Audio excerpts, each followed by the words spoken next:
Hello everyone, in this video I'm going to show how to replace a knock sensor in a 2013 Kia Rio. Okay, this is everything that you will need to, of course you'll need the replacement knock sensor. This is my old one, but of course the new one looks the same, just cleaner.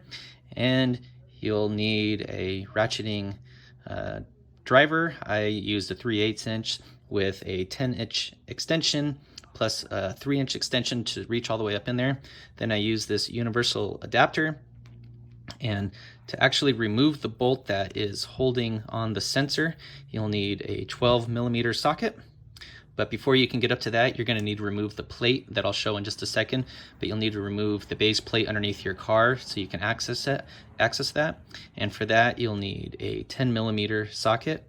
And I found that it was helpful to use the different attachments separately to reach the different screws. And then you'll need a flathead screwdriver, one that's really small and thin, because you're going to need to lift up a little lip that is holding on this little nipple right here.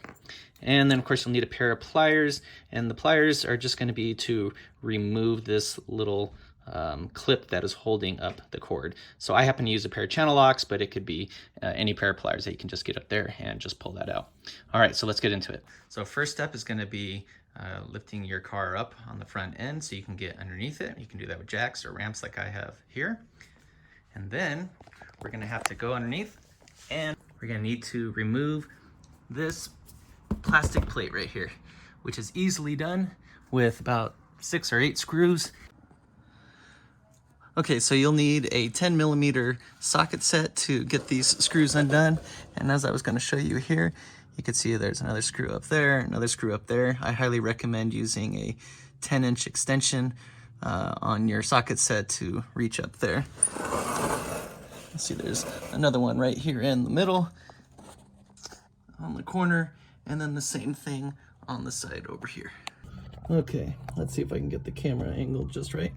So you can see that dark black cord. I'm going to highlight it there for you. You need to go ahead and loosen up that nut that I'm going to highlight in red. And again, you want to make sure that your car is nice and cool for this, because we are right next to the oil filter and a lot of other hot parts that will burn your hand if you're trying to do this. So we're just going to loosen that. And then on the other end here, you can see where it connects.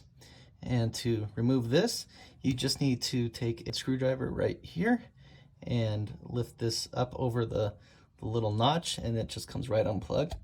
And then you'll need to just take a pair of pliers and pull out that plastic clip right there that's holding the cable up. Don't worry about being too careful with this. It's going to break. Just snap it out and the plastic will break, and you'll just snap a new one in there.